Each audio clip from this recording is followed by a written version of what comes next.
پاکستان تحریک انصاف کی جانب سے JUI کے سربراہ مولانا فضل الرحمان کے اعزاز میں زورانہ دیا گیا۔ حکومت کی جانب سے آئینی ترمیم کے بارے میں دونوں جماعتوں نے تبادلہ خیال کیا۔ مزید جانتے ہیں اسلام آباد سے زاہدہ راؤ کی اس رپورٹ میں۔ اسد کیسر کی رہائش گاہ پر زہرانہ، حکومت کے خلاف نئی صف بندی کا آغاز۔ تحریک انصاف اور JUI نے آئینی محاذ پر حکومت کو ٹف ٹائم دینے کی ٹھان لی۔ رؤف حسن اور اسد کیسر نے زہرانے پر مولانا فضل الرحمان کا استقبال کیا۔ پرتکلف کھانے کے بعد حکومت کے آئینی مسودے پر کھل کر بات ہوئی۔ مولانا کو قائل کیا گیا کہ آپ اپوزیشن بینچز پر بیٹھیں۔ زہرانے کے بعد مولانا فضل الرحمان نے حکومت کے آئینی مسودے کو یکسر مسترد کرنے کا اعلان کر کے حکومت کی مشکلات میں اضافہ کر دیا۔ دیکھیے اس وقت تو ہم نے ان کا مسودہ مکمل مسترد کر دیا ہے، بلکہ وہ تو اب یہ بھی کہنے کے لیے کہ ہمارا تو کوئی مسودہ ہے ہی نہیں، تو پھر جو پرووائڈ کیا گیا وہ کیا تھا؟ جو کسی کو پرووائڈ کیا گیا کسی کو نہیں کیا گیا، یہ کیا کھیل تھا؟ چیئرمین PTI بیرسٹر گوہر کا کہنا تھا کہ ہم آئینی ترمیم کے حوالے سے ایک پیج پر ہیں۔ جو بھی ڈرافٹ اس وقت سرکولیشن میں ہے وہ دونوں پارٹی نے ریجیکٹ کر لیا ہے۔ اس کے علاوہ کوئی اور ڈرافٹ آ جاتا ہے پھر انشاءاللہ تعالی اس پہ بات کریں۔ سابق اسپیکر اسد کیسر کا کہنا تھا کہ اپوزیشن مل کر مشاورت کر رہی ہے اور حکومت کی اس ترمیم کو مسترد کرتے ہیں۔ تمام پولیٹیکل پارٹیز خاص کر اپوزیشن ان کو اس پہ اکٹھا ہونا چاہیے اور اکٹھا آواز اٹھانی چاہیے، اور یہ ایک بہت بڑی کامیابی ہے کہ اس معاملے میں تمام اپوزیشن پارٹیاں ایک پلیٹ فارم پہ تھی اور ایک موقف رکھتی تھی۔ موجودہ حالات میں جمعیت علماء اسلام کا ووٹ اہمیت اختیار کر گیا۔ دیکھنا یہ ہے کہ یہ دوستی صرف آئینی ترمیم تک ہی رہتی ہے یا پھر مستقبل میں بھی دونوں سیاسی جماعتیں ایک ساتھ چلیں گی۔ مجوزہ آئینی ترمیم کی منظوری کے لیے ہمارے پاس مطلوبہ نمبرز کبھی بھی نہیں تھے۔ مولانا فضل الرحمان حمایت کرتے تو ہمارے نمبر پورے ہوتے۔ مشیر وزیر اعظم رانا ثناء اللہ کہتے ہیں وزیر اعظم صدر کی ملاقات کا مطلب ہوتا ہے معاملات فائنل ہو گئے۔ نواز شریف کو اس وقت بلایا گیا ہوگا جب سمجھا گیا فائنل ووٹنگ ہونی ہے۔ ہمیں اندازہ تھا کہ مولانا فضل الرحمان ساتھ ہیں تو نمبرز پورے ہو جائیں گے۔ پیپلز پارٹی کی قیادت کو آئینی ترمیم پر آن بورڈ ہونا چاہیے تھا۔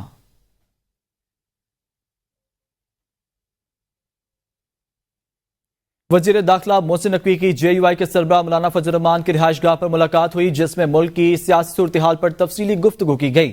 ذرائع کے مطابق ملاقات کا مقصد سیاسی استحکام اور مختلف مسائل پر تبادلہ خیال کرنا تھا۔ ملاقات میں طے کرنا تھا ملک میں جاری سیاسی بحران کو حل کرنے کے لیے ایک مشترکہ حکمت عملی اپنائی جا سکے۔ یہ ملاقات اس وقت ہوئی ہے جب ملک میں سیاسی کشیدگی بڑھ رہی ہے اور مختلف سیاسی جماعتیں اپنے اپنے مطالبات اور موقف پر ڈٹی ہوئی ہیں۔ خبر شامل کریں میثاق جمہوریت پر بانی PTI نے بھی دستخط کیے ہیں۔ وزیر دفاع خواجہ آصف کہتے ہیں بلاول سے روزانہ کی بنیاد پر ملاقات ہو رہی ہے، ہم ایک پیج پر ہیں۔ مولانا فضل الرحمان اور ہمارے راستے جدا نہیں، کوشش ہے آئینی ترمیم کا متفقہ مسودہ لائیں۔ مولانا فضل الرحمان زیرک سیاستدان ہیں، کوئی نہ کوئی گنجائش نکل آئے گی۔ میثاق جمہوریت میں آئینی عدالت کا معاملہ بھی موجود ہے۔ آئینی ترمیم کے ابتدائی ڈرافٹ میں فوجی عدالتوں کے قیام کی تجویز شامل تھی۔ وزیر قانون اعظم نذیر تاڑ کا اعتراف۔ وکلا نمائندہ تنظیم کے اجلاس سے خطاب میں کہا ایپیکس کمیٹی میں عسکری قیادت نے کہا نظام انصاف کی کمزوری کے باعث دہشت گردی ختم نہیں کر سکتے۔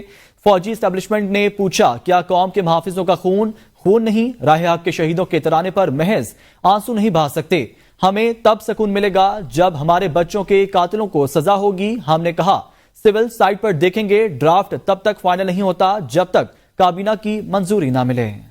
کہا گیا کہ جی جو سویلینز کے رائٹس ہیں ان کے حوالے سے بھی اس میں شکیں تھیں اور فوجی عدالتوں کا قیام بھی ہونے جا رہا تھا۔ میٹنگ میں ہمیں کنفرنٹ کیا گیا کہ آپ نظام انصاف کی کمزوری کی وجہ سے دہشت گردی کا خاتمہ نہیں کر سکے، ہمارے نوجوان قربانیاں دیتے ہیں، کیا ان کی رگوں میں سفید پانی دوڑتا ہے، خون نہیں ہے؟ پرپوزلز کو جب تک ہم ڈرافٹ کی شکل میں مرتب کر کے کابینہ میں نہیں لے کے جاتے اور کابینہ اس کی ان پرنسپل اپروول نہیں دیتی اور پھر اس کو ریفر نہیں کرتی CCLC میں، cabinet committee for legislative cases میں، اور اس کے بعد پھر اس کی فارمل اپروول نہیں دیتی، وہ بل پیش نہیں ہوتا حکومتی بل کے طور پہ۔ سینیٹر کامران مرتضیٰ کا کہنا ہے کہ مولانا فضل الرحمان سے زبانی باتوں پر مشاورت کی جا رہی ہوتی تھی۔ تاثر ایسا دیا جا رہا تھا کہ مولانا فضل الرحمان کی تقریر پر کوئی دستاویز بنائی گئی۔ سینیٹر کامران مرتضیٰ نے کہا ہے کہ سیاہ لفافے میں ایک دستاویز فیصل الرحمان کے گھر بھجوائی گئی۔ دستاویزی پڑھنا ہی شروع کی تھی کہ بلاول بھٹو ملاقات کے لیے آ گئے۔ دستاویز میں آرٹیکل 8ویں ترمیم میں بھی لکھی تھی جس کا ذکر بلاول بھٹو سے کیا۔ بلاول بھٹو نے کہا کیا کریں, مجبوری ہے, ترمیم کی حمایت کرنا ہوگی. کامران مرتضی نے کہا کاغذ ایک دن پہلے دیا گیا جبکہ دوسرے دن قومی اسمبلی کا اجلاس طلب کیا گیا تھا. جے یو آئی نے آرٹیکل 51 اور آرٹیکل 199 سے متعلق اعتراض کیا ہے. فواد چودھری نے کہا ہے کہ زیادہ تر لوگوں کو پتہ ہی نہیں تھا آئینی ترمیم ہے کیا. بلاول بھٹو حکومت کے اتحادی ہیں اور کہتے ہیں انہیں بھی مکمل مسودے کا علم نہیں تھا. پھر بھی بلاول بھٹو اور نواز شریف نے پوری کوشش کی بل پاس ہو جائے. حکومت کچھ ججوں سے نالا ہیں, ایک شخص کو نوازنے کے لیے پوری عدالت ہی الگ بنا لی. مولانا فضل الرحمان نے واضح طور پر کہا ہے کہ آئینی ترمیم کو مسترد کرتے ہیں. وہ اے بی این نیوز کے پروگرام ڈیبیٹ ایٹ 8 میں گفتگو کر رہے تھے. جو بھی آدمی آئین کو تھوڑا بہت بھی سمجھتا ہے, قانون کو سمجھتا ہے, اس کی تو آنکھیں باہر آ گئیں کہ یہ کیا کرنے جا رہے ہیں. تو یہ بلاول بھٹو صاحب کی تو یہ باتیں میرا خیال ہے اس پہ کیا بندہ بات کرے. بھٹو نے, نواز شریف نے, زرداری نے, انہوں نے پوری کوشش کی ہے پاکستان کے آئین کے ساتھ کھلواڑ کرنے کی, آئین میں ترمیم کی. اب یہ نہیں ہو سکتی, ممکن نہیں ہے یہ آئینی ترمیم. اب چونکہ اس پہ پبلک ڈیبیٹ آ گئی ہے, لوگوں نے اس پہ ڈیبیٹ کرنی ہے. لیکن بات یہ ہے کہ میاں صاحب تو اس نظام کی ہر فسطائیت میں اگر کوئی آدمی آرکیٹیکٹ ہے تو وہ نواز شریف ہے. انہوں نے کوئی آئین کی بات کی ہو, وہ جمہوریت کے ساتھ کھڑے ہوں, ڈسپائٹ دیٹ کہ اس ملک نے بہت کچھ ان کو دیا ہے. اسلام آباد ہائی کورٹ نے ٹرائل کورٹ کو بانی پی ٹی آئی اور بشرا بی بی کے خلاف 190 ملین پاؤنڈ کیس کا حتمی فیصلہ سنانے سے روک دیا. ہائی کورٹ میں 190 ملین پاؤنڈ کیس میں بانی پی ٹی آئی اور بشرا بی بی کی بریت کی درخواستوں کی سماعت ہوئی. چیف جسٹس عامر فاروق اور جسٹس میاں گل حسن اورنگزیب نے رجسٹرار آفس کے اعتراضات کے ساتھ درخواست پر سماعت کی. بانی پی ٹی آئی اور بشرا بی بی نے کیس سے بری کرنے کی استدعا کرتے ہوئے کہا کہ جب تک کیس ہائی کورٹ میں زیر التوا ہے ٹرائل کورٹ کو ٹرائل آگے بڑھانے سے روک دیا جائے. اسلام آباد ہائی کورٹ نے ٹرائل کورٹ کو 190 ملین پاؤنڈ کیس کا حتمی فیصلہ سنانے سے روکتے ہوئے کہا کہ ٹرائل کورٹ ٹرائل مکمل کر لے لیکن حتمی فیصلہ نہ دے. عدالت نے بانی پی ٹی آئی اور بشرا بی بی کی بریت کی درخواست پر نیب کو نوٹس جاری کرتے ہوئے کیس کی سماعت 26 ستمبر تک ملتوی کر دی ہے. وفاقی وزیر اطلاعات عطا اللہ تاڑا نے کہا ہے کہ آج تک 9 مئی کے واقعات کا فیصلہ نہیں ہو سکا. آپ کی این آر او کی خواہش پرانی ہے, ہمیں قیاس آرائیوں سے پرہیز کرنا چاہیے. یہ این آر او مانگ رہے ہیں, اس معاملے کو جلد منطقی انجام تک پہنچائیں گے. وزیر قانون آئینی ترمیم سے متعلق تمام جماعتوں سے رابطے میں رہے. مختلف ملکوں میں سپریم کورٹ الگ اور آئینی عدالت الگ ہوتی ہے. سپریم کورٹ الگ ہوتا ہے, کانسٹیٹیوشنل کورٹس الگ ہوتی ہیں, اور کانسٹیٹیوشنل کورٹس کے اندر ہی آئینی معاملات جو ہیں وہ جاتے ہیں. کیا وجہ ہے کہ یہاں پہ 9 مئی کے ملزمان ہیں, ان کے کیسز ابھی تک ڈیسائیڈ نہیں ہوتے, اور کانسٹیٹیوشنل کورٹس علیحدہ کی جائیں تاکہ آئینی معاملات جو ہیں وہ علیحدہ ڈیل ہو سکے. تو آپ کی این آر او کی خواہش پرانی ہے جس کے اندر ایک انصاف کے نظام کو آسان بنانے کے لیے, اس انصاف کی بروقت فراہمی کے لیے بھی شکیں موجود ہیں. وزیر اعلیٰ کے پی علی امین گنڈا پور نے کہا ہے کہ لاہور جلسے کے لیے بھرپور تیاری ہے. گورنر فیصل کریم کنڈی پرچی پر آیا ہے, وہ جب بھی بات کرتا ہے بغیر ثبوت کے کرتا ہے. میں نے فیصل کریم کنڈی کو نوٹس بھیج رکھا ہے, گورنر کی کوئی آئینی حیثیت نہیں, وہ بلاول زرداری کے حکم کے مطابق بیانات دیتا ہے. آئینی ترمیم سمیت تمام معاملات میں گورنر کو کردار ادا کرنے کا کہنا گیا ہے. اصل میں گورنر جو ہے یہ چاہتا ہے امپورٹنس. اب میں نے نوٹس بھیجا ہوا ہے, یہ اس کو ثابت کر لے وہاں پہ آ کے. یہ وائلیشن کر رہا ہے اور اس کی حیثیت بھی نہیں ہے. اس کو اوپر سے بلاول اور زرداری کہتے ہیں کہ تم اس کو تنگ کرو, تم اس کو بیان دو. یہ پہلے بیان دیتا ہے, پھر جا کے جب میں تھوڑا سا یہاں سے پریشر ڈالتا ہوں تو پھر جا کے کہتا ہے ان کو کہ جی مجھے تو وہاں سے کہا جاتا ہے, اپنی جان خلاصی کر لیتا ہے. پرچی پہ آیا ہوا بندہ ہے, پرچی پہ تمہارا آرڈر ہوا ہے, اس صوبے میں تمہارا مینڈیٹ ہے نہیں. بندر بانٹ مینڈیٹ چوروں کے ساتھ مل کے جو اس ملک پہ ڈاکہ ڈالا گیا ہے اس ملک کی جمہوریت پہ, اس میں پیپلز پارٹی کو دے دیا. الیکشن ٹریبیونل کی تبدیلی اور الیکشن ایکٹ ترمیمی آرڈیننس کے خلاف کیس. اسلام آباد کے تینوں حلقوں میں مبینہ دھاندلی کے خلاف کیس جسٹس طارق محمود جہانگیری سنیں گے یا کوئی اور, کل فیصلہ سنایا جائے گا. اسلام آباد ہائی کورٹ رجسٹرار آفس نے آج کی کاز لسٹ جاری کر دی ہے. کاز لسٹ کے مطابق اسلام آباد ہائی کورٹ کے چیف جسٹس عامر فاروق ٹریبیونل تبدیلی کے خلاف کیس کا محفوظ فیصلہ سنائیں گے. واضح رہے کہ تحریک انصاف کے رہنماؤں شعیب شاہین, عامر مغل اور علی بخاری نے ٹریبیونل تبدیلی کے خلاف درخواستیں دائر کی تھیں. الیکشن کمیشن میں P T I inter party case کی سماعت 2 اکتوبر تک ملتوی کر دی گئی ہے. 5 سال بعد انٹر پارٹی انتخابات کروانے کے نتائج بھگتنا ہوں گے. ممبر الیکشن کمیشن کے P T I inter party election case میں ریمارکس. بیرسٹر گوہر نے کہا وکیل آج پیش نہیں ہو سکتے, 3 ہفتوں کا وقت دے دیں. ممبر نے استفسار کیا ویسے آپ نے الیکشن کہاں کرائے تھے, 5 سال کے اندر آپ نے انتخابات نہیں کروائے.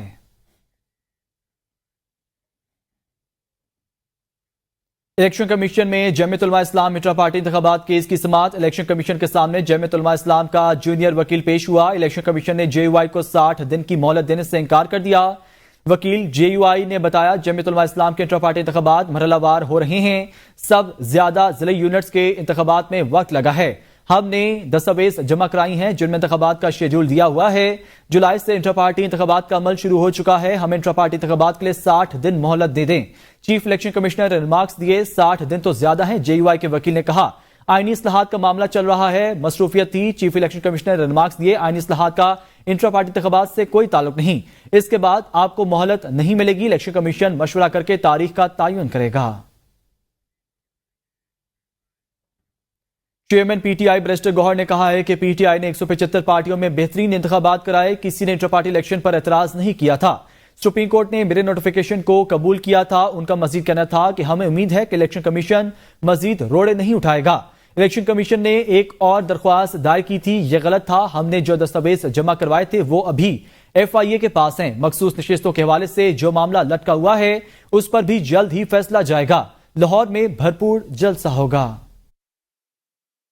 الیکشن کمیشن کے سوال کا اپلیکیشن کا جواب سپریم کورٹ میں فائل کیا تھا. اس پہ سپریم کورٹ نے 14 سپٹمبر کو الیکشن کمیشن کو آرڈر کیا کہ آپ ریزرو سیٹوں والی کا چھوڑ آپ یہ جو موجودہ 40 ایم این ایز ان کا نوٹیفیکیشن کر لے.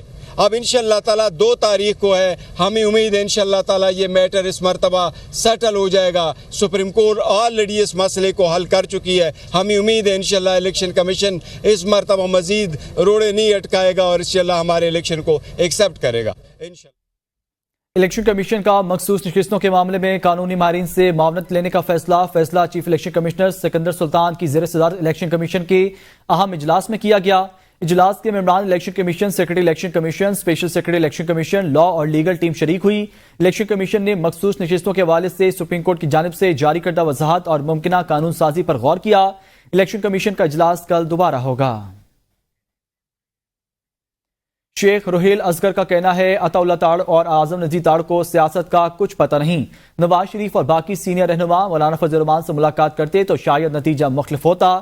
آئینی ترمیم کا سیاست سے کوئی تعلق نہیں. وہ اے بی این نیوز کے پروگرام ڈیبیٹ ایٹ 8 میں گفتگو کر رہے تھے. مولانا صاحب کو ملنے کے لیے جو جانا چاہیے تھا میرے نزدیک وہ میاں نواز شریف صاحب کو، اسد زرداری صاحب کو. درست. میاں نواز شریف صاحب ایک اپنا قد کاٹ رکھتے ہیں، ایک اپنی سوچ رکھتے ہیں، تو ان کی اپنی ایک شخصیت ہے.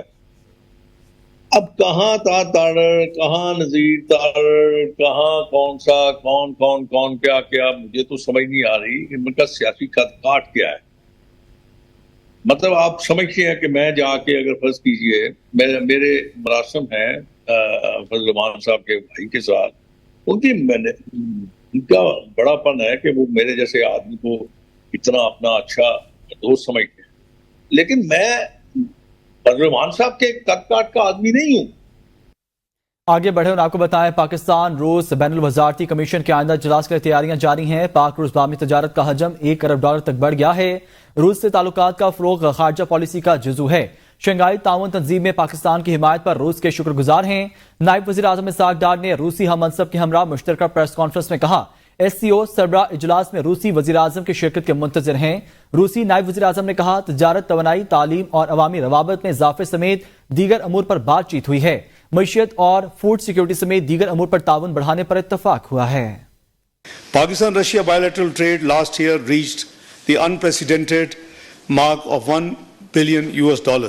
We look forward to welcome Russian Prime Minister Ms. Houston for the SCO Council of Heads of Government meeting next month. Additionally, preparations are being made for the 9th session of the Pakistan-Russia Intergovernmental Commission on Trade, Economy, Science, Technology, Culture, which is scheduled to be held in Russia by end of this year. We are interested in developing railroad connectivity, and there is existing infrastructure which can support movement of goods between our countries, and there are also very good examples now of cargo being moved by trucks. So, and these are very important developments. Of course, in the food security sector, we have discussed the issues of exports and imports, as well as we have discussed, we were introduced with the ideas of improving farm production and increasing farm production here in Pakistan.